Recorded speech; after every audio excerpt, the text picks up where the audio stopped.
नहमदु नसल्ली अला रसूलिल करीम अम्मा बाद फ़ाउज़ु बिल्लाहि मिनश शैतानिर रजीम बिस्मिल्लाहिर रहमानिर रहीम रब्बि इश्रह ली सदरी व यस्सिर ली अमरी वहलुल उक़दतम मिन लिसानी यफ़क़हू क़ौली।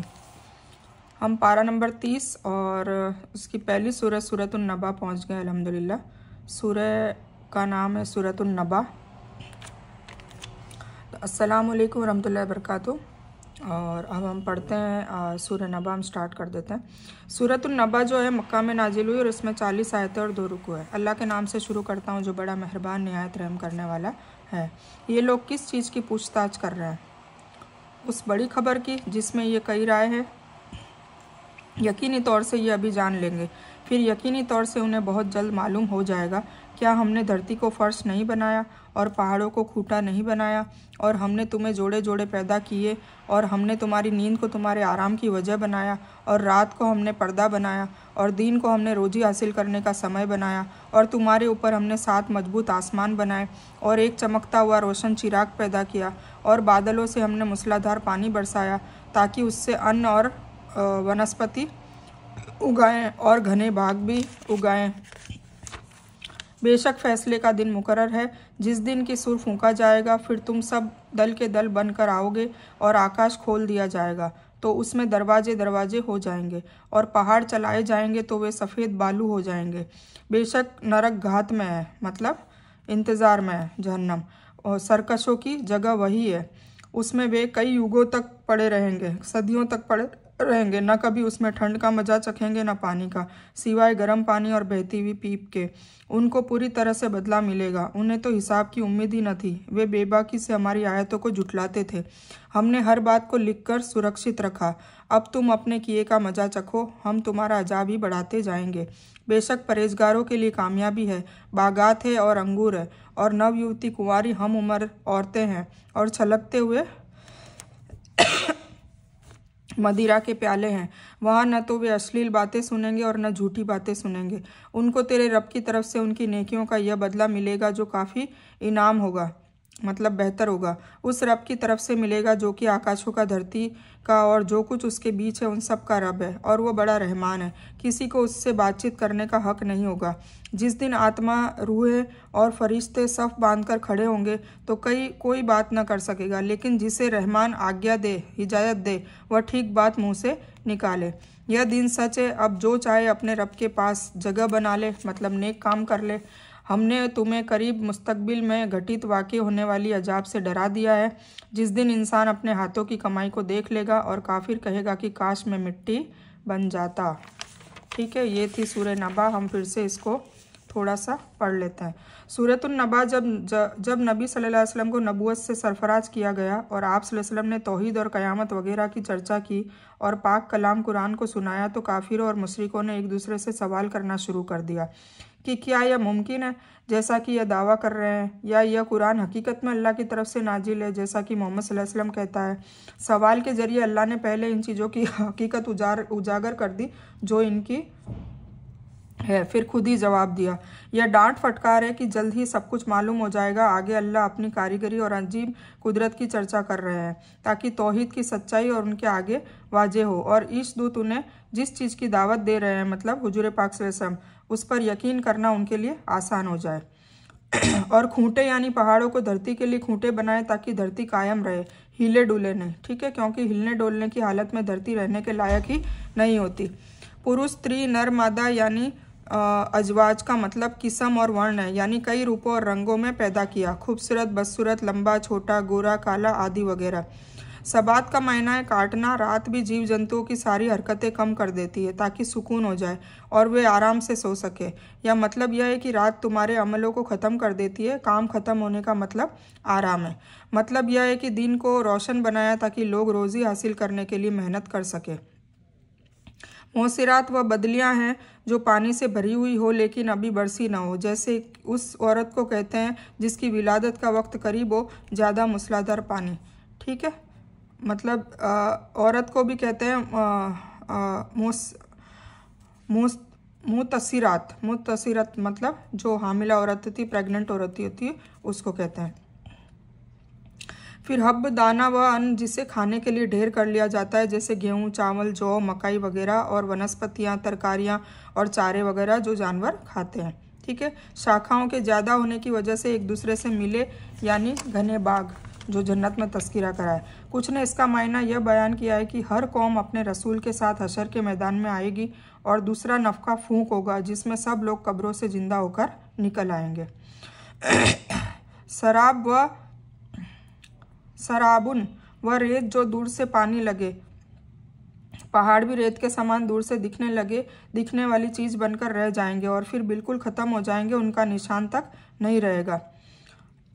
युग मतलब सदा और हमेशा है, वह सदा के लिए जहन्नम में रहेंगे, और यह अजाब काफिर और मुशरिकों के लिए है। उस आने वाले दिन को सामने रखते हुए ईमान और तकवे का जीवन अपनाए, ताकि उस दिन उसे वहाँ अच्छी जगह मिल जाए। ये है नबा की तफसील, मतलब वही आखिरत और जन्नत दोजख का तस्कीरा है, और नेक काम और बुरे कामों का तस्कीरा किया गया है। अब हम सूरतुन नाजियात पढ़ेंगे। यह सूरह मक्का में नाजिल और इसमें 46 आयतें और 2 रुकू है। अल्लाह के नाम से शुरू करता हूँ जो बड़ा मेहरबान निहायत रहम करने वाला है। डूब कर सख्ती से खींचने वालों की कसम, बंधन खोलकर छुड़ाने वालों की कसम, और तैरने फिरने वालों की कसम, फिर दौड़कर आगे बढ़ने वालों की कसम, फिर कामों का इंतजाम करने वालों की कसम। ठीक है। अब ये 4-5 कस्में खाई जा रही है। इसका क्या मतलब है?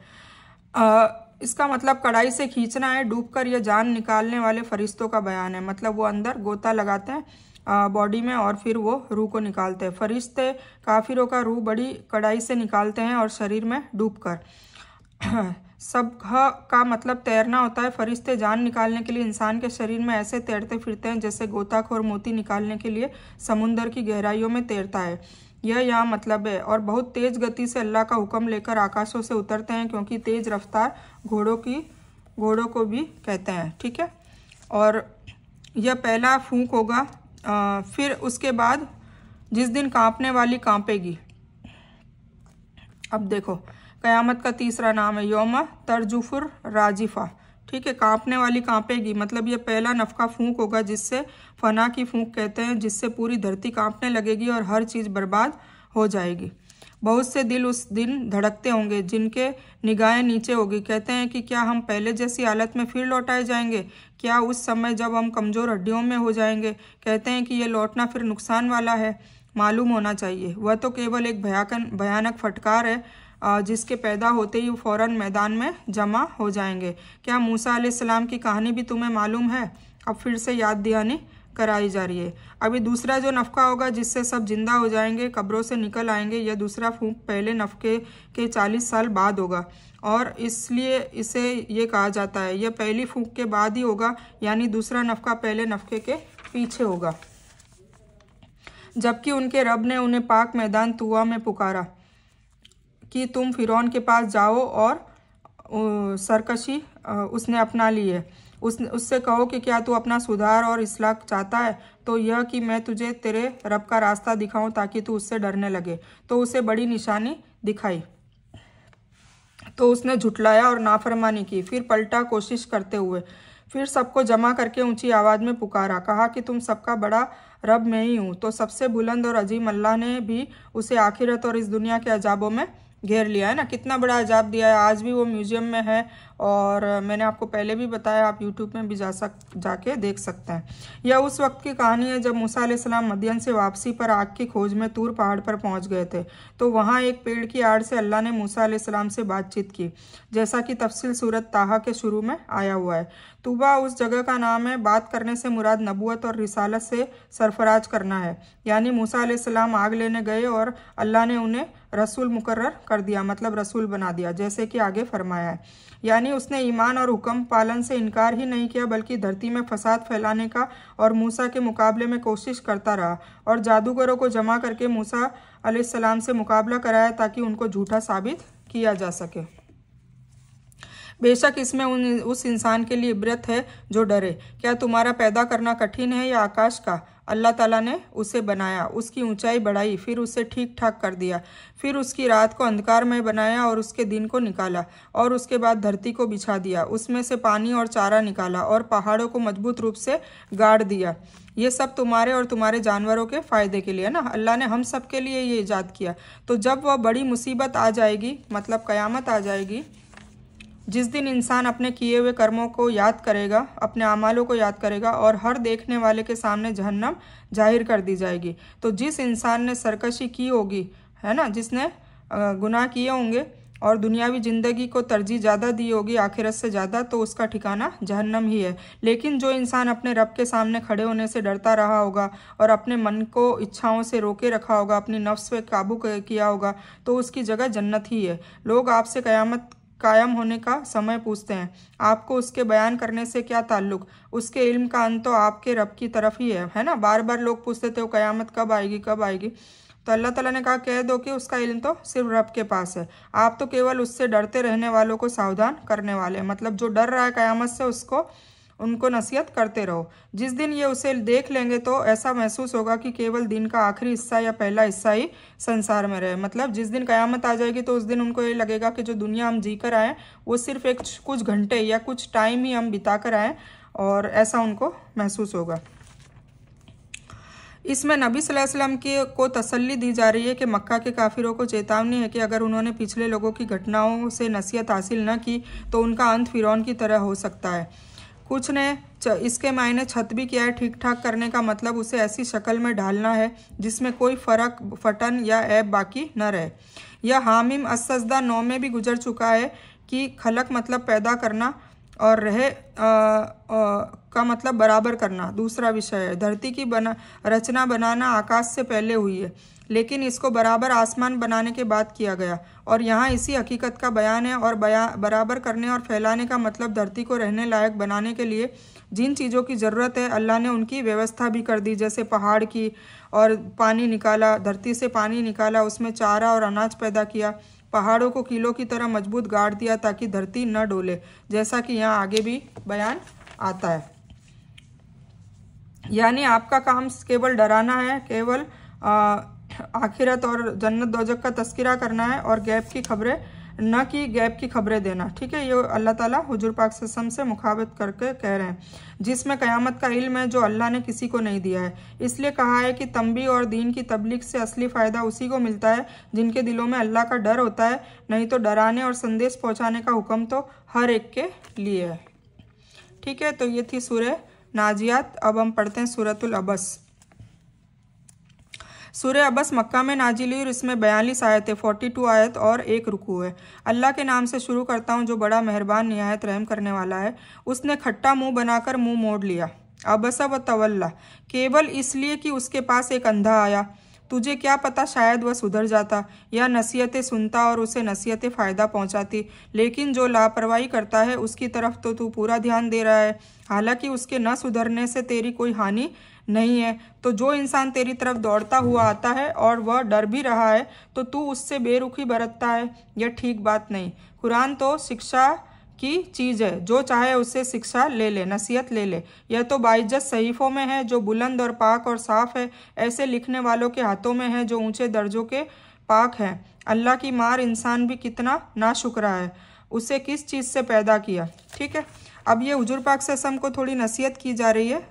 ये किस्सा है वो अभी अपन पढ़ते हैं। सूरतुल अबूस, इसके नाजिल होने के बारे में सभी मुफस्सिरों का इत्तेफाक है कि ये अब्दुल्ला पुत्र उम्मे मक्तूम के बारे में उतरी। एक बार नबी सल्लल्लाहु अलैहि वसल्लम की खिदमत में कुरैश के सरदार लोग मौजूद बातें कर रहे थे कि अचानक इब्ने उम्मे मक्तूम जो अंधे थे हाजिर हो गए और नबी सल्लल्लाहु अलैहि वसल्लम से इस्लाम की बातें पूछने लगे। नबी सल्लल्लाहु अलैहि वसल्लम ने इसे बुरा माना और कुछ कम ध्यान दिया। किन से? उम्मे मक्तूम से।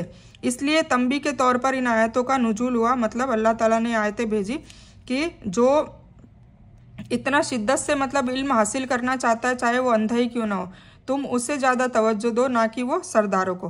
ठीक है। और सरदार अगर ईमान नहीं भी लाते हैं तो तुझे कोई नुकसान नहीं है। मतलब ये अल्लाह ताला नसीहत कर रहा है, ये नसीहत उनके जरिए हमको की जा रही है कि हमें भी अगर कोई ज़्यादा शिद्दत से इल्म हासिल करने की कोशिश करता है, चाहे वो हकीर हो गरीब हो, तो कोई भी हो जो शिद्दत से चाहता है उस पर पहले ध्यान देना चाहिए, ना कि हम बड़े बड़े लोगों पर ध्यान दें। ठीक है, तो ये भी एक हिकमत सिखाई गई है अल्लाह की तरफ से कि आपको ज़्यादा ध्यान दिलाया गया कि मुखलिसों को छोड़कर मुखालिफ लोगों की तरफ ध्यान देना सही बात नहीं है।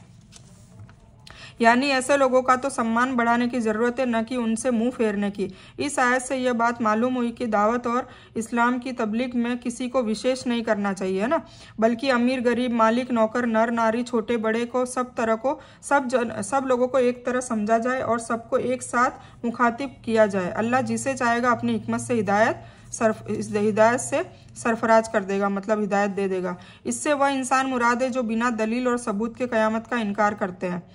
ठीक है, कुतिला का मतलब है ताजुब के तौर पर है, कितना नाशुक्रा है। आगे इस नाशुक्रे इंसान को गौर फिक्र करने की दावत दी जा रही है ताकि हो सकता है वो अपने कुफर से रुक जाए। ठीक है, अब पैदाइश की बात हो रही है कि उसे किस चीज़ से पैदा किया। एक वीर्य से, है ना, स्पर्म काउंट से, फिर उसको अंदाजे पर रखा, फिर उसके लिए रास्ता आसान किया, फिर उसे मौत दी, फिर कब्र में गाड़ दिया, फिर जब चाहेगा उसे जीवन दे देगा। मतलब उसको पहले पैदा किया, फिर उसको रास्ता दिखाया, मतलब हिदायत का रास्ता दिखाया उसे कैसे ज़िंदगी बसर करनी है, फिर उसके बाद उसको मौत दे दी, फिर कब्र में डाल दिया और फिर उसको वापस से दोबारा ज़िंदा करेगा। ये अल्लाह ताला ने हकीकत बयान करी है जो हर इंसान के साथ होनी है। कभी नहीं उसने अब तक अल्लाह के हुक्म की पैरवी नहीं की। इंसान को चाहिए कि अपने आहार की तरफ देखे, अपने खाने की तरफ देखे। और हमने खूब पानी बरसाया, फिर धरती को अच्छी तरह फाड़ा, फिर उसमें अनाज उपजाए और अंगूर और तरकारी और जैतून और खजूर और घने बाग और सूखे फल और घास चारा भी तुम्हारे इस्तेमाल और फ़ायदे के लिए और तुम्हारे चौपायों के लिए। फिर जब कान बहरे करने वाली क़यामत आ जाएगी तो आदमी उस दिन भागेगा अपने भाई से, अपनी माँ और अपने बाप से, अपनी पत्नी और अपनी औलाद से। उनमें से हर एक को उस दिन एक ऐसी फ़िक्र होगी जो उसे मशगूल रखने को काफ़ी होगी। बहुत से चेहरे उस दिन रोशन होंगे जो हंसते हुए खुश होंगे, और बहुत से चेहरे उस दिन धूल में अटे हुए होंगे, उन पर स्याही चढ़ी होगी, और वे यही काफिर दुराचारी लोग होंगे।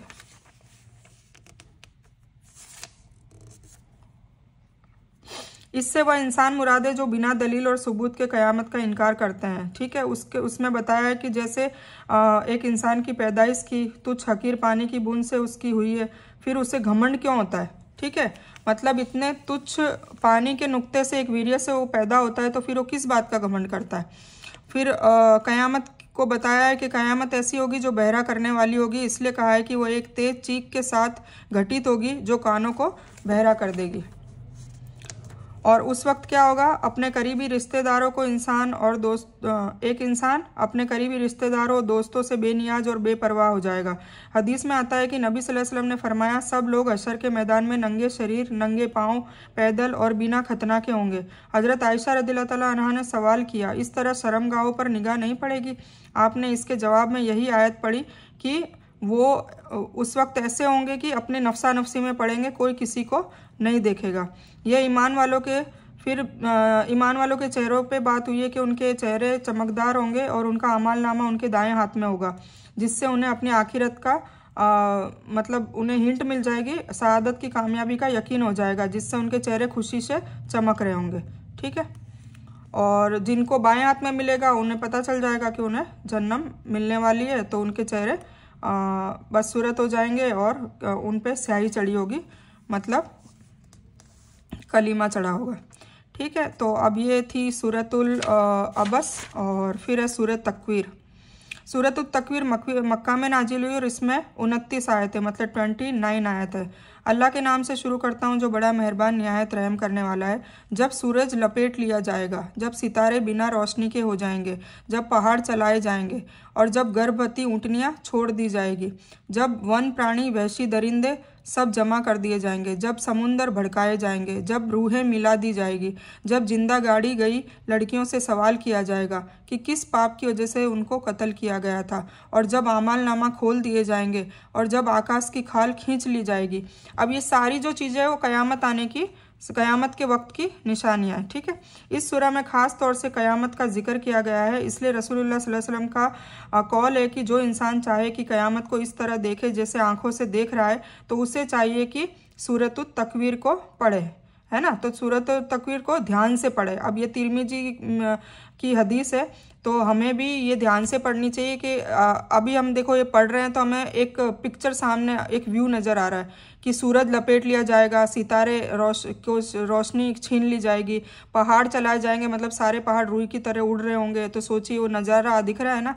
जब हामिला ऊँटनियाँ छोड़ दी जाएगी और वहशी दरिंदे, जानवर, शिकारी सारे एक जगह जमा कर दिए जाएंगे, समुंदर भड़काए जाएंगे, मतलब समुंदर के पानी छलोछल हो जाएंगे। जब रूहें मिला दी जाएगी, मतलब सब ज़मीन में से निकल जाएंगे और ज़िंदा हो जाएंगे। जब जिंदा गाड़ी गई लड़कियों से भी सवाल किया जाएगा, जो पहले कुफ़ारे मक्का करा करते थे हुजूर पाक सल्लल्लाहु अलैहि वसल्लम के ज़माने से पहले, और सबके आमाल नामे खोल दिए जाएंगे और आकाश की खाल खींच ली जाएगी, मतलब आकाश भी उथल पुथल हो जाएगा।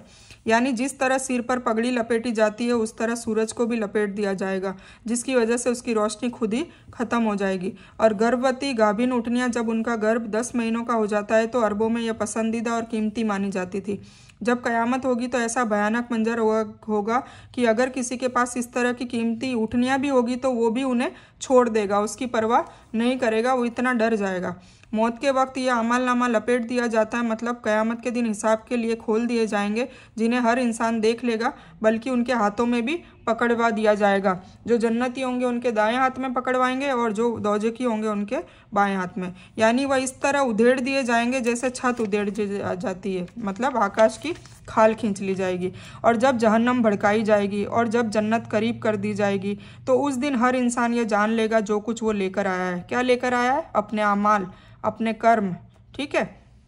मैं कसम खाता हूँ पीछे हटने वाले, चलने फिरने वाले, छिपने वाले सितारों की, और रात की जब जाने लगे और सुबह की जब चमकने लगे। बेशक यह एक बाइज्जत रसूल का कौल है। क्या? कुरान करीम क्या है? बाइज्जत रसूल सल्लल्लाहु अलैहि वसल्लम का कौल है, जो ताकत वाला है, अर्श वाले करीब बुलंद मर्तबा है, जिसका वह आसमानों पर पालन किया जाता है, और अमीन है, मतलब शांति का प्रतीक है। और तुम्हारा साथी दीवाना नहीं है, जैसे कुफ़ारे मक्का लानतान करते थे ना हुजूर पाक सल्लल्लाहु अलैहि वसल्लम के, ये तो दीवाना हो गया है, मजनून हो गया है, पागल हो गया है।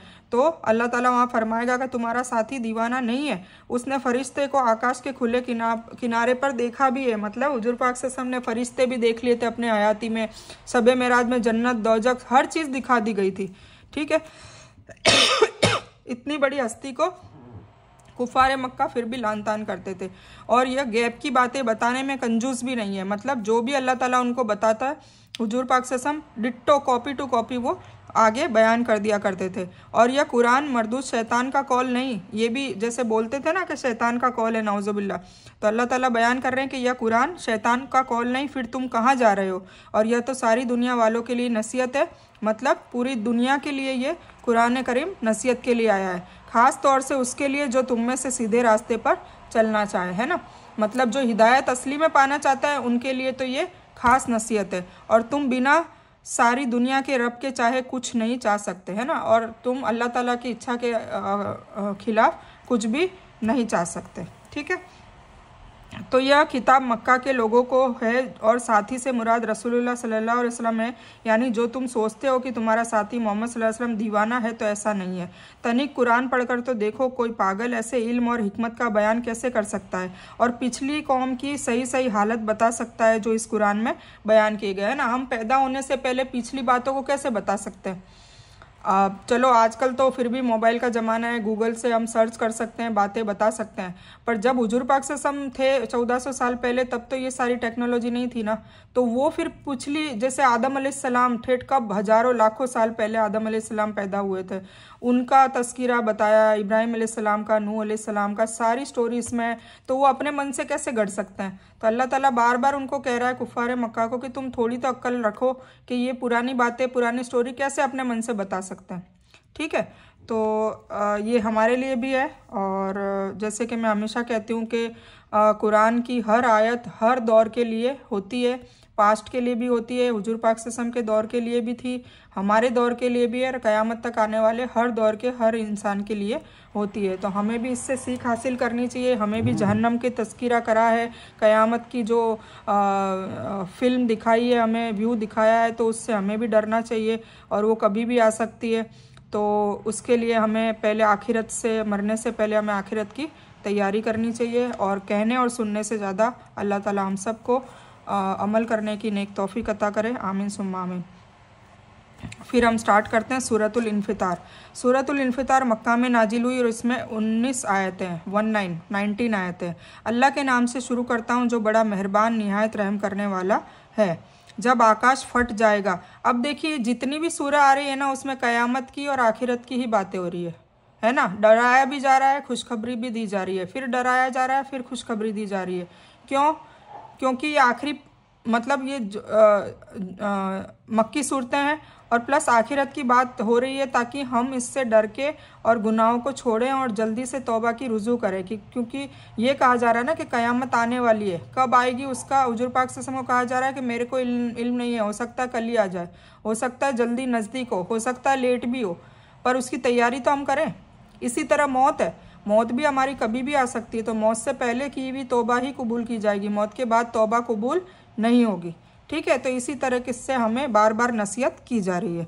तो अब इसमें भी वही तस्करा है, जब आकाश फट जाएगा, जब सितारे झड़ जाएंगे, जब समुद्र बह चलेंगे, जब कब्रें फाड़ कर उखाड़ दी जाएगी, उस समय हर इंसान अपने आगे आग भेजे हुए और पीछे छोड़े हुए यानी अगले पिछले सारे कर्मों को जान लेगा। ए इंसान, तुझे अपने दयालु रब से किस चीज़ ने बहकाया था? जिस रब ने तुझे पैदा किया, फिर ठीक ठाक किया, फिर मुनासिब तरीके से बराबर बनाया, जिस रूप में चाहा तुझे बना दिया और तुझे ढाला। कभी नहीं, बल्कि तुम तो सजा और बदले के दिन को झुटलाते हो। बेशक तुम पर रक्षक है, मतलब निगरां है, फरिश्ते तुम्हारे आगे पीछे है, मतलब तुम्हारे हरकतों को नोट कर रहे हैं। इज्जत वाले, लिखने वाले, निर्धारित है, मतलब सारे मुकर्रर कर रखे हैं। जो कुछ तुम करते हो वो सब जानते हैं। बेशक नेक लोग जन्नत के ऐशो आराम और नेमतों से फ़ायदा उठाने वाले होंगे और यकीनी तौर से बुरे लोग जहन्नम में होंगे। बदले वाले दिन उसमें जाएंगे, वे उसमें से कभी गायब न हो पाएंगे। तुझे कुछ पता भी है कि बदले का दिन क्या है? मैं दोबारा कहता हूँ कि तुझे क्या पता कि बदले का दिन क्या है? देखिए, बार बार आगाही की जा रही है। वह है जिस दिन कोई इंसान किसी इंसान के लिए किसी चीज़ का मुख्तार ना होगा, मतलब कोई किसी के काम नहीं आएगा, सब नफसी नफसी में पड़े होंगे और सभी हुक्म उस दिन अल्लाह के ही होंगे। मतलब अल्लाह जिसे चाहे माफ़ करेगा, जिसे चाहे जहन्नम में ढकेलेगा। तो ये थी सूरह इन्फितार। तो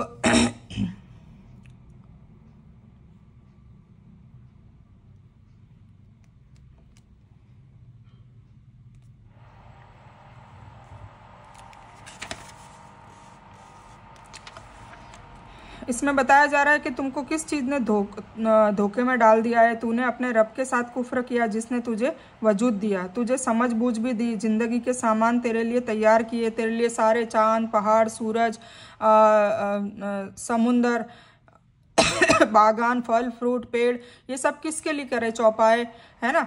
तो वो हमारे लिए किए, पर फिर भी हमने अल्लाह ताला की नाशुक्री की और हमको कुरान भी दिया जिससे हमने नसीहत नहीं पाई, हमें समझ बूझ दी, अक्ल दी। मतलब चौपायों से लेके, घोड़े गाड़ी से लेके हम प्लेन तक पहुंच गए, इतनी अक्ल दी, पर दीन समझने के लिए हमने वो अक्ल का इस्तेमाल नहीं किया। तो ये सारी चीज़ें अल्लाह ताला मैदान हशर में पूछेगा। इसका एक मतलब तो यह है कि अल्लाह बच्चे को जिस तरह चाहे कर दे, बाप के, माँ के या मामू के या चचा की तरह। दूसरा मतलब है कि वह जिस रूप में चाहे ढाल दे, है ना।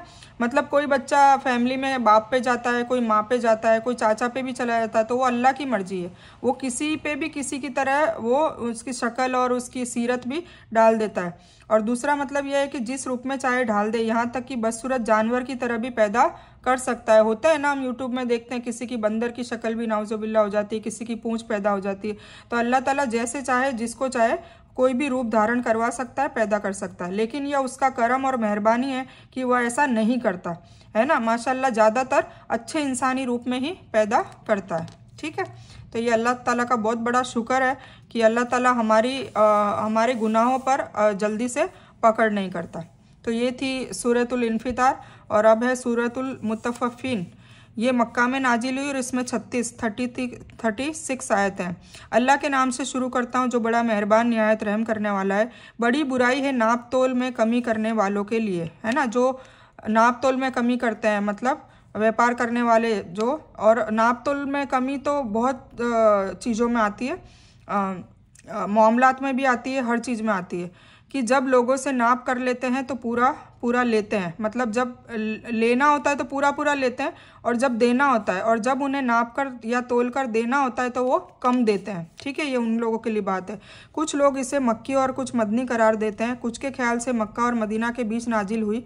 इससे नुजुल के बारे में ये रिवायत है कि जब नबी सल्लल्लाहु अलैहि वसल्लम मदीने में आए तो मदीना के लोग नाप तोल में बहुत बुरे लोग थे, इसलिए अल्लाह ताला ने यह सूरत उतारी, जिसके बाद उन्होंने अपने नाप तोल सुधार लिए। क्या उन्हें अपने मरने के बाद जिंदा हो उठने का यकीन नहीं है उस बड़े भारी दिन के लिए जिस दिन सभी लोग सारी दुनिया के रब के सामने खड़े होंगे? बेशक बदकारों का अमालनामा सिज्जीन में है। अब ये सिज्जीन और इल्लीन जो है वो दो जगह है जहाँ पर अमालनामे रखे जाएंगे। तुझे क्या पता कि सिज्जीन क्या है? यह तो लिखी हुई किताब है। उस दिन झुठलाने वालों की बड़ी दुर्गति है जो बदले और सजा के दिन को झुठलाते हैं। उसे केवल वही झुठलाता है जो हद से तजावुज कर जाने वाला और पापी होता है। जब उसके पास हमारी आयतों की तिलावत होती है तो कह देता है कि यह पहले लोगों की कहानियाँ हैं। यह नहीं बल्कि उनके दिलों पर उनके अमल की वजह से जंग चढ़ गया है ना, मतलब वो ऐसे अमल करते हैं, ऐसी करतूत करते हैं तो उनके दिलों में इतना काली स्याही भर गई है कि अब उनके दिल में अच्छी बात बैठती ही नहीं, समझ में ही नहीं आती। तो ये ऐसी बात हो रही है। सिज्जीन उसे कहते हैं यानी एक जेल की तरह तंग जगह है। कुछ कहते हैं कि यह पाताल में एक जगह है जहाँ काफिरों, मुशरिकों और जालिमों की रूहें होगी और उनके अमाल नामे जमा किए जाएंगे, वहाँ पे महफूज होते हैं, इसलिए आगे उसे लिखी हुई किताब कहा गया है। यही नहीं, ये लोग उस दिन अपने रब के जियारत से भी महरूम रहेंगे, मतलब अल्लाह को भी देख नहीं पाएंगे। फिर ये लोग यकीनी तौर से जहन्नम में झोंक दिए जाएंगे। फिर कह दिया जाएगा कि यही वो जगह है जिसे तुम झुटलाते रहे। अवश्य अवश्य सदाचारियों का कर्मपत्र इल्लीन में। अब ये अच्छे लोगों की बात हुई कि जो नेक थे, जो मुत्तकीन लोग थे, उनका जो अमलनामा है वो इल्लीन में। तुझे क्या पता इल्लीन क्या है? ये वह तो लिखी हुई किताब है। उसके निकट मुकर्रब फरिश्ते मौजूद होते हैं, मतलब वहाँ आसपास फरिश्ते तैनात है। यकीनी तौर से नेक लोग बड़े सुख में होंगे, मसरियों पर बैठ देख रहे होंगे, मतलब उन्हें मसनद पे बिठाया जाएगा, तख्तों पे, किसी को सोने के, किसी को चांदी के, जैसे जैसे उन्होंने आमाल किए होंगे। तो उनके मुंह से ही सुखों की ताजगी को पहचान लेगा, मतलब वो इतने खुश होंगे कि पहचान लिया जाएगा कि ये जन्नती है। ये लोग बहुत शुद्ध मुहरबंद पीने वाली चीज़ पिलाए जाएंगे। ठीक है, इसके विपरीत ईमान वाले अल्लाह के जियारत से सम्मानित होंगे और उनके अमालनामे इल्लीन में रखे जाएंगे, जो सिज्जीन के विपरीत आकाशों में या जन्नत में सिदरतुल मुंतहा या अर्श जो अल्लाह ताला का सिंहासन है उसके पास एक जगह होगी जहाँ नेक लोगों की रूहें होगी और उनके अमालनामे महफूज होंगे, जिसके करीब मुकर्रब फरिश्ते भी मौजूद होंगे।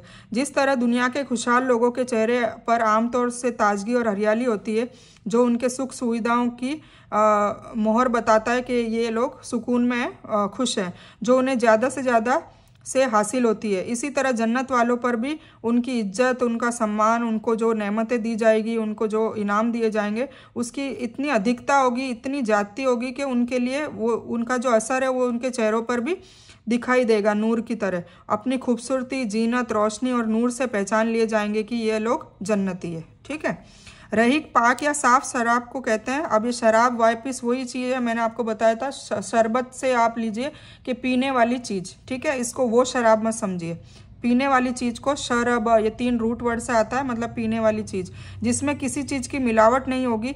मोहर लगी हुई का मतलब है इसकी सफाई की ज़्यादा वजाहत के लिए, मतलब बहुत ही पाक साफ, जिसमें कस्तूरी की मोहर लगी होगी। कस्तूरी मतलब एक बहुत ही उम्दा चीज़ होती है जिसकी खुशबू बहुत अच्छी होती है, जो बहुत टाइम तक रहती है और नहीं जाती।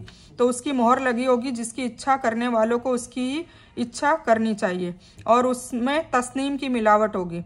ये भी एक पीने की चीज़ है, यानी वह जल स्रोत मतलब चश्मों में होगी और मुकर्रब लोग उससे पिएंगे, मतलब अल्लाह ताला के बहुत नज़दीक वाले लोग, अल्लाह ताला जिन्हें पसंद करेगा, जिन्हें मुकर्रबीन कहा जाता है, जो हर दुनिया में हर नेक कामों में दौड़ लगाते थे, जल्दी करते थे कि हमें ये काम करना है, नेक काम करना है, वो लोग अल्लाह ताला के मुकर्रबीन होंगे। हमने सूरह वाक़िया में पढ़ रखा है कि मुकर्रबीन लोग कौन होते हैं, ठीक है।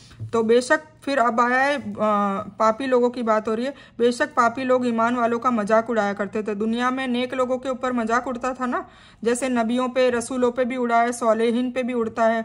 जो भी दावत का काम या नेक काम करते हैं उन पे जो मुशरिकीन है, मुनाफिकीन है या जालिम लोग हैं, वो लोग हमेशा उनका मजाक उड़ाते हैं। तो अल्लाह ताला वो याद दिलाएगा कि जब पापी लोग तुम्हारा मजाक उड़ाया करते थे तो अब देखो तुम अब इनका मजाक उड़ाओ, और मतलब ये अब इनके ऊपर जुल्म हो रहा है, अब तुम लोग आराम से जन्नतों में ऐश करो। उनके करीब से गुजरते हुए कनखियों के से उनकी बेइज्जती करते थे, ये सब याद दिलाया जा रहा है। और जब अपनों की तरफ लौटते तो दिल लगी करते थे, और जब उन्हें देखते तो कहते कि बेशक ये लोग गुमराह हैं। उनको ही गुमराह कहते जो नेक लोग थे, और ये निगराह बनाकर तो नहीं भेजे गए, तो आज ईमान वाले उन काफिरों पर हंसेंगे। ये है ना, अल्लाह याद दिला रहा है। सिंहासन पर बैठकर देख रहे होंगे, मतलब अपने तख्तों पर बैठ के उन जहन्नमियों को वो देख रहे होंगे कि अब इनकार करने वालों ने ये जैसा ये किया करते थे पूरा पूरा बदला पा लिया। मतलब अल्लाह ताला जन्नतियों को जहन्नमियों के हाल भी दिखाएगा कि देखो ये तुम्हारा मजाक उड़ाते थे, तुम्हारे लानतान करते थे, तुम्हें जो भी करते थे और तुमने उस चीज़ पर सब्र किया, अब देखो तुम्हें तुम्हारा अज़र मिल गया और इनको इनका अज़र मिल गया, ठीक है। तो ये वो बात हो रही है। तस्नीम का मतलब ऊंचाई है। ऊँट की कोहान जो उसके शरीर से ऊंची होती है उसको सीनाम कहा जाता है। कब्र के ऊंचा करने को भी तस्नीमुल कुबूर कहा जाता है। मतलब यह है कि उसमें तस्नीम नाम की पीने की मिलावट होगी जो जन्नत के ऊपरी हिस्सों वाले उसमें होगी, चश्मों में, ठीक है, नहरों में, और ये वहाँ से आ रही होगी, और ये जन्नत की सबसे अच्छी और बेहतर पीने वाली चीज़ होगी, ठीक है, सबसे बेहतर शरबत होगा। पलकों और भवों से इशारा करते हैं, जो होते हैं ना दुनिया में, पलकों से और भवों से इशारा करते हैं, मजाक उड़ाते हैं। तो ये सारी चीज़ें याद दिलाई जा रही है, यानी एक दूसरे को पलकों और भवों का इशारा करके उनकी बेइज्जती करना, उनके ऊपर ताना कसी करना, ये सारी चीज़ें उनको याद दिलाई जाएगी कि ये जो दुनिया में तुम्हारे साथ करते थे, नेक लोगों के साथ करते थे, अब उसका भुगतान इनको दिया जा रहा है। यानी मुसलमान मुशरिकों की निगाह में और ईमान वाले काफिरों की नज़र में गुमराह होते थे। यही हालत आज भी है। गुमराह अपने को सच्चा बोलता है और सच्चे को गुमराह बोलता रहता है। मतलब उसका यकीन भी लोगों को करवा देता है कि हम तो सही रास्ते पे और ये गुमराह है, ठीक है। तो ये शुरू से ये दौर रहा हुआ है। तो फिर अल्लाह ताला कहेगा कि अब इन काफिरों को वह जो कुछ करते थे उसका बदला दिया जा रहा है। अब है सूरह इंशिकाक। सूरह इंशिकाक मक्का में नाजिल हुई और इसमें 25 आयतें हैं। अल्लाह के नाम से शुरू करता हूँ जो बड़ा मेहरबान निहायत रहम करने वाला है। ये भी वापस वही आयत से शुरू हुई है जब आकाश फट जाएगा, है ना, जैसे ये वाली भी शुरू हुई थी जब आकाश फट जाएगा। ये रहा देखो, इन्फितार भी जब आकाश फट जाएगा, और सेम वही चीज़ जब आकाश फट जाएगा। और अपने रब के हुक्म को कान लगाकर सुनेगा और उसी के लायक वह है। वह धरती खींचकर फैला दी जाएगी और उसमें जो है वो उगल देगी और खाली हो जाएगी। मतलब धरती में जो भी है, मुर्दे भी गड़े हुए होते हैं ना, तो इंसान वगैरह, धातुएं वगैरह, जो भी उसके खजाने वो सारी की सारी उगल के बाहर फेंक देगी और अपने रब के हुक्म पर कान लगाएगी। और फिर मतलब अल्लाह के नेक्स्ट जो ऑर्डर है उसके लिए वो एकदम से तैयार रहेगी और उसी के लायक वह है। मतलब बेशक उसके हुक्म पर कान लगाने के लायक ही अल्लाह है। ए इंसान, तू अपने रब से मिलने तक यह कोशिश कर और सभी काम और मेहनत करके उससे मुलाकात करने वाला है। फिर से याद दिलाया जा रहा है कि यार ए इंसान, तू अल्लाह ताला से मिलने वाला है तो तू उसके लिए काम कर, मेहनत कर, मतलब अपने नेक आमालों में और नेक चीज़ों में तू लगा रहे। तो उस समय जिस इंसान के दाहिने हाथ में अमालनामा दिया जाएगा उसका हिसाब तो बड़ी आसानी से लिया जाएगा और वह अपने परिवार वालों की तरफ खुश होकर लौट आएगा। लेकिन जिस इंसान का अमालनामा उसकी पीठ के पीछे लाद दिया जाएगा वह मौत को बुलाने लगेगा और भड़कती हुई जहन्नम में दाखिल होगा। यह इंसान अपने परिवार में खुश था। उसका विचार था कि अल्लाह की तरफ लौटकर जाएगा ही नहीं। यह कैसे हो सकता है, हालांकि उसका रब उसे अच्छी तरह देख रहा था। मुझे शाम की लाली की कसम और रात की और उसकी जमा चीज़ों की कसम और पूरे चांद की कसम, बेशक तुम एक हालत से दूसरी हालत में पहुंचोगे। उन्हें क्या हो गया गया है कि ईमान नहीं लाते, और जब उनके पास कुरान पढ़ा जाता है तो सजदा नहीं करते, बल्कि जिन्होंने कुफ्र किया वह झुठला रहे हैं। और अल्लाह ताला अच्छी तरह जानता है जो कुछ ये दिलों में रखते हैं, तो उन्हें दर्दनाक अजाबों की खुशखबरी सुना दो। लेकिन ईमान वालों और नेक लोगों के लिए अनगिनत और बेशुमार बदला दिया जाएगा। ठीक है, तो ये भी आखिरत और तौहीद की बात है, क्योंकि ये मक्की सूरत है। तो इसका थोड़ा सा हम तफसील ले लेते हैं। सरल हिसाब यह है कि मोमिन का अमालनामा पेश किया जाएगा, उसके गुनाह भी उसके सामने लाए जाएंगे, फिर अल्लाह अपनी रहमत और फजल से उसे माफ़ कर देगा। हज़रत आयशा रज़ियल्लाहु ताला अन्हा फरमाती है कि रसूलुल्लाह सल्लल्लाहु अलैहि वसल्लम ने फरमाया, जिसका हिसाब लिया गया वो बर्बाद हो गया। मैंने कहा कि ए रसूलुल्लाह सल्लल्लाहु अलैहि वसल्लम, अल्लाह मुझे आप पर कुर्बान करे, क्या अल्लाह ने नहीं फरमाया कि जिसके दाएं हाथ में अमालनामा दिया जाएगा उसका हिसाब आसान होगा? हज़रत आयशा रज़ियल्लाहु ताला का मतलब यह था कि इस आयत के मुताबिक तो मोमिन का भी हिसाब होगा, लेकिन वह तबाही से दो चार नहीं होगा। आपने वाजे किया कि यह तो पेशी है, यानी मोमिन के साथ हिसाब का मामला नहीं होगा, एक सरसरी पेशी होगी। मोमिन अल्लाह के आगे पेश किए जाएंगे, जिससे पूछताछ हुई वह मारा गया, मतलब जिससे सवाल पूछ लिया वह मारा गया। ठीक है, सफ़क उस लाली को कहते हैं जो सूरज के डूबने के बाद आकाश में जाहिर होती है, लाल लाल दिखता है ना आकाश, और ईशा का समय शुरू होने वाला होता है, उस टाइम को सफ़क कहा जाता है, जिसमें इसकी कसम खाई हुई है। और इजा तसक का मतलब है वह पूरा हो जाए, जैसे वह 13वीं की रात से 16वीं तारीख तक की रात में जो रहता है चाँद, उस चाँद की हालत बताइए और उसकी कसम भी खाई है। और असल मायने कठिनाई है, मुराद वह कठिनाइयाँ जो क़यामत के दिन घटित होगी, और यानी उस दिन एक से बढ़कर एक हालत आएगी लोगों पे। ठीक है, तो ये कसम का जवाब है। हदीसों से यहाँ नबी सल्लल्लाहु अलैहि वसल्लम और सहाबा का सजदा करना साबित है। मतलब ये जब आयत उतरी थी कि और जब उनके पास कुरान पढ़ा जाता है तो सजदा क्यों नहीं करते, तो ये सजदे वाली आयत है, यहाँ पर सजदा लिखा है। आप लोगों को भी सजदा करना है, मैं भी करूँगी, तो आप लोग तुरंत ये वीडियो ख़त्म होने के बाद या चालू वीडियो में भी सजदा कर सकते हैं, क्योंकि सजदा वाजिब हो जाता है। ठीक है, इस कुरान में 14 टोटल सजदे आते हैं, तो जब भी सजदे वाली आयत आए तो आपको सजदा करना कंपलसरी है। अब है नेक्स्ट सूरतुल बुरुज। ये मक्का में नाजिल हुई और इसमें 22 आयतें हैं। अल्लाह के नाम से शुरू करता हूँ जो बड़ा मेहरबान निहायत रहम करने वाला है। बुर्जों वाले आकाश की कसम, वादा किए हुए दिन की कसम, हाजिर होने वाले हाजिर किए गए की कसम, खाई वाले मारे गए, वह एक आग की ईंधन वाली जब वह लोग उसके आसपास बैठे थे और मुसलमानों के साथ जो कर रहे थे उसको अपने सामने देख रहे थे। ये लोग उन मुसलमानों से किसी दूसरे पाप का बदला नहीं ले रहे थे, सिवाय इसके कि वे बड़े गालिब तारीफ के लायक अल्लाह की ताकत पर ईमान लाए थे, जिसके लिए आकाश और धरती का राज्य है और अल्लाह ताला के सामने हर वस्तु पड़ी है। बेशक जिन लोगों ने मुसलमान मर्दों और औरतों को सताया फिर माफ़ी भी न मांगी, उनके लिए नरक की यातना है और जलने का अजाब है। बेशक ईमान कबूल करने वालों और नेक काम करने वालों के लिए वे बाग हैं जिनके नीचे ठंडी नहरें, ठंडे पानी की नहरें बह रही है, यह बड़ी कामयाबी है। बेशक तेरे रब की पकड़ बड़ी सख्त है, वह पहली बार पैदा करता है और वही दोबारा जिंदा करेगा, वह बड़ा माफ़ करने वाला और बहुत प्रेम करने वाला है। अर्श का मालिक भी वही है, जो चाहे उससे कर देने वाला है। तुझे सेनाओं की खबर भी मिली है, यानी फिरौन और समूद की? कुछ नहीं, बल्कि काफिर तो जुठलाने में पड़े हुए हैं और अल्लाह ताला भी उन्हें हर तरफ से घेरे हुए हैं। बल्कि यह कुरान है बहुत महिमा तारीफ वाला, सुरक्षित किताब में लिखा हुआ। ठीक है, लोहे महफूज में जैसे कुरान सुरक्षित रखा हुआ है और फिर धीरे धीरे करके 23 सालों में यहाँ भी नाजिल हुआ।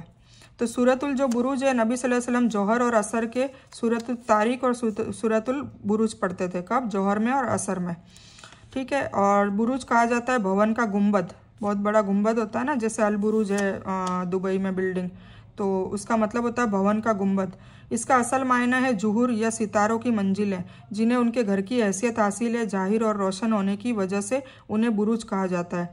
तफसील के लिए देखें अल फुरकान 69 का हाशिया, उसमें अल बुरुज के बारे में तफसील से बताया गया है। कुछ ने बुरुज से मुराद सितारे लिए हैं, यानी सितारों वाले आकाश की कसम। कुछ के ख्याल में इससे आकाश के दरवाजे या चांद की मंजिल मुराद है। ठीक है, वल्लाहु आलम। और शाहिद में बड़ा इख्तलाफ है। इमाम शौकानी ने हदीसों और रिवायतों की बिना पर कहा है कि शाहिद से मुराद जुम्मा का दिन है। इस दिन जिसने अमल किया होगा यह क़यामत के दिन उसकी गवाही देगा। और मशहूद से अरफा का दिन है, मतलब 9 जिलहज्जा, जहाँ लोग हज के लिए जमा और हाजिर होते हैं। ठीक है, तो ये उस दिन के अमलों की गवाही का दिन होगा। यानी उन लोगों का जो गुनाह है जिनको आग में झोंका जा रहा था, यह था कि वह गालिब अल्लाह पर ईमान लाए थे। इस वाक़े का बयान सही हदीसों में मौजूद है।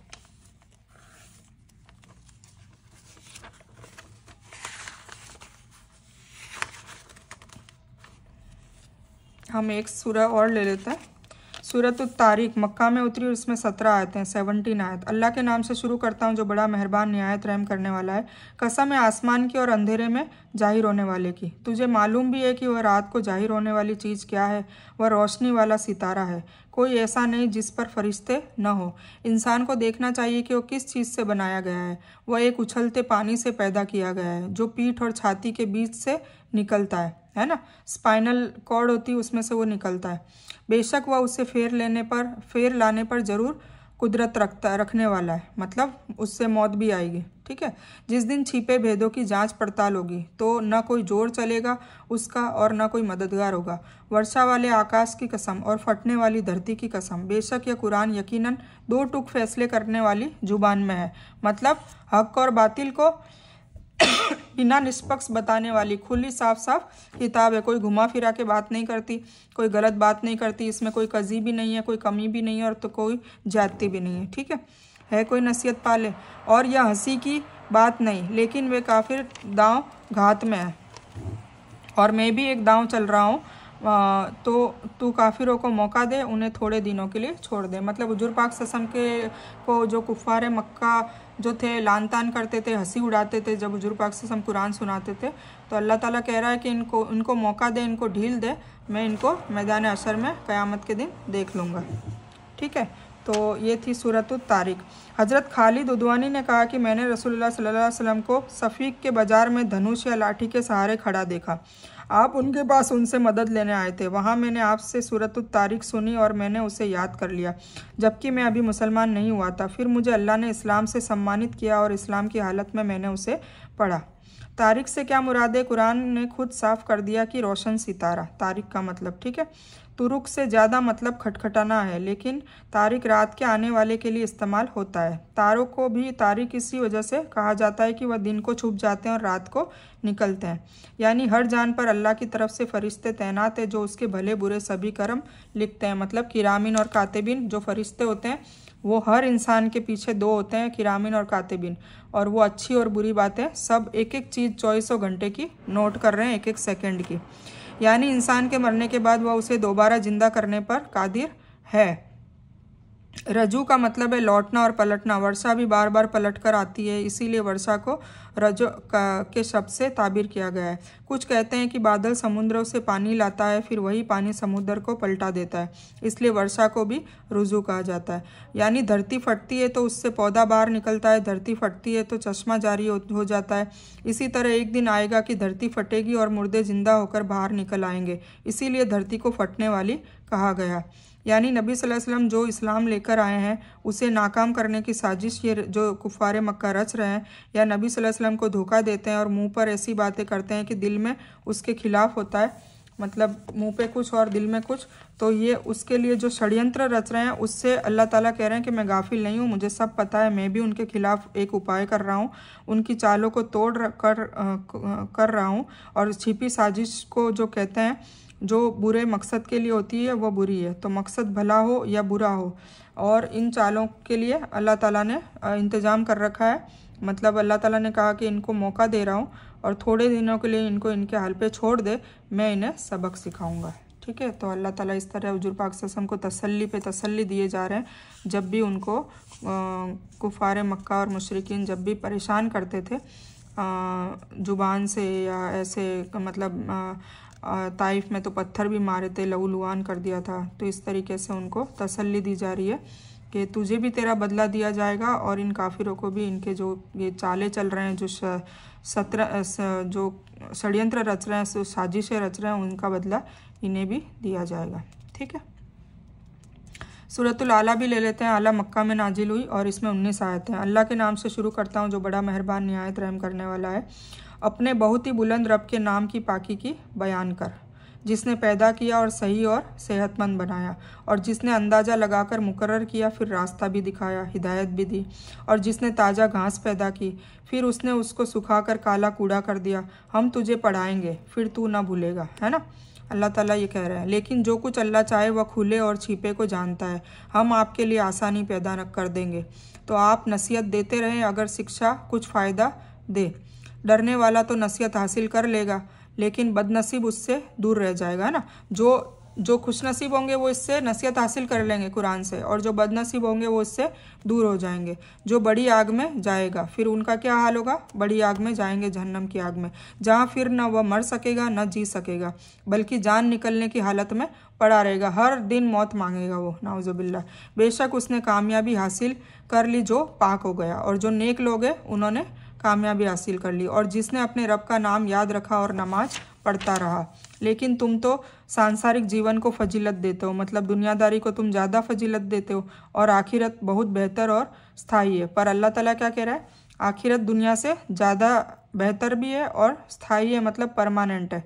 दुनिया तो टेम्परेरी है। ये बातें पहले की किताबों में भी थी और इसमें भी है, यानी इब्राहिम और मूसा की किताबों में, मतलब इब्राहिम अलैहिस्सलाम की किताब में भी थी, मूसा अलैहिस्सलाम की किताबों में भी थी, और इस किताब में भी है। ठीक है, तो ये थी सूरतुल आला। सूरतुल आला जो है रसूलुल्लाह सल्लल्लाहु अलैहि वसल्लम ने यह सूरत और सूरतुल गाशिया ईदैन मतलब और जुमे के दिन ये पढ़ते थे। इस तरह वित्र की पहली रकात में सूरतुल आला, दूसरी में अल काफिरून और तीसरी में सूरतुल इखलास पढ़ते थे। हजरत मुआज को जिन सूरतों के पढ़ने का हुक्म दिया था उनमें यह एक सूरत भी थी, यानी ऐसी चीज़ों से अल्लाह की पाकीज़गी जो उसके लायक नहीं है। हदीस में आता है कि नबी सल्लल्लाहु अलैहि वसल्लम इसके जवाब में पढ़ा करते थे सुभान रब्बियल आला। ठीक है, यह भी मिसाल है कि हम पर वही आसान कर देंगे ताकि उसे याद करना और उसके मुताबिक अमल करना आसान हो जाए। ये हुजूर पाक सल्लल्लाहु अलैहि वसल्लम को कहा जा रहा है। हम आपको वह रास्ता दिखाएंगे जो आसान होगा। हम जन्नत के काम आपके लिए आसान कर देंगे। हम आपके लिए ऐसे अमल और कौल आसान कर देंगे जिनमें भलाई हो। हम आपके लिए ऐसी शरीयत मुकर्रर कर देंगे जो सरल, सीधी और मुनासिब होगी, जिसमें कोई टेढ़ापन, उलझन और तंगी नहीं होगी। ये अल्लाह ताला नेमतें बयान कर रहे हैं जो हुजूर पाक सल्लल्लाहु अलैहि वसल्लम को दुनिया में अता की थी। यानी आपकी शिक्षा से वह ज़रूर नसीहत हासिल करेंगे जिनके दिलों में अल्लाह का डर होगा। उनमें अल्लाह के डर और अपने सुधार की ख्वाहिश ज़्यादा शक्तिशाली हो जाएगी। इसके खिलाफ जो लोग सिर्फ अपने पापों की सज़ा भोगने के लिए सामयिक रूप पे वक्ती तौर से नरक में रह रहे होंगे, उन्हें अल्लाह एक तरह मौत दे देगा, यहाँ तक कि वह आग में जलकर कोयला हो जाएंगे। फिर अल्लाह अम्बिया वगैरह की सिफारिश से उनके गिरोह के रूप में नरक से निकालेगा। उनको जन्नत की नहर में डाला जाएगा। जन्नती भी उस पर पानी डालेंगे जिससे वह इस तरह जिंदा हो जाएंगे जैसे बाढ़ के कूड़े पर अन्न उग जाता है। अब ये उन लोगों की बात है जो मुसलमान तो होंगे पर उनके भी गुनाह होंगे और गुनाहों का पलड़ा भारी होने की वजह से उनको जहन्नम में डाला जाएगा। तो ये उन लोगों की बात है। फिर वो अपने अपने नबियों की सिफारिश से बाहर निकाले जाएंगे और जन्नत की नहरों में डाले जाएंगे जिससे वो वापस जिंदा हो जाएंगे। ठीक है, तो मैं ये बयान यहीं मुकम्मल करती हूँ। इंशाल्लाह हम नेक्स्ट जो है पूरा पारा नेक्स्ट वाली वीडियो में इंशाल्लाह ख़त्म कर देंगे। तो अल्हम्दुलिल्लाह हम लोगों ने पारा नंबर 30 और काफ़ी सारी सूरतें इसमें ले लिए। मतलब हाफ पारा हमने कंप्लीट कर लिया और हाफ पारा हम इंशाल्लाह नेक्स्ट वीडियो में कंप्लीट करेंगे। तो इस बयान में कुछ भी दीन की अच्छी और हक बात आई हो सिर्फ़ और सिर्फ अल्लाह की तरफ से है, और बुरी या गलत बात जो गलती से या जज्बात में आकर मेरे मुंह से कुछ भी गलत वर्ड या कोई बात भी निकल गई हो तो वो मेरी तरफ से है। और इस गलती के लिए मैं अल्लाह अज़्ज़ व जल से और आप सभी लोगों से माफ़ी की तलबगार हूँ। मैं कोई आलिमा नहीं हूँ, सिर्फ तालिब इल्म हूँ, और मेरी कोशिश से आप सभी को सही नफ़े बख्श इल्म पहुँचे और मैं आप लोगों की हिदायत और हिकमत में सदका जारिया बनूँ। बस मेरी यही तमन्ना है। आमीन सुम्मा आमीन या रब्बल आलमीन। रब्बना आतिना मिन लदुनका रहमतन व हिला ना मिन अमरिना रशदा। अल्लाहुम्मा सल्ली अला मोहम्मद व अला आलि मोहम्मद कमा सल्लैता अला इब्राहीम व अला आलि इब्राहीम इन्नका हमीदुम मजीद। अल्लाहुम्मा बारिक अला मोहम्मद व अला आलि मोहम्मद कमा बारकता अला इब्राहीम व अला आलि इब्राहीम इन्नका हमीदुम मजीद। व आखिरु दावाना अनिल हम्दुलिल्लाहि रब्बिल आलमीन।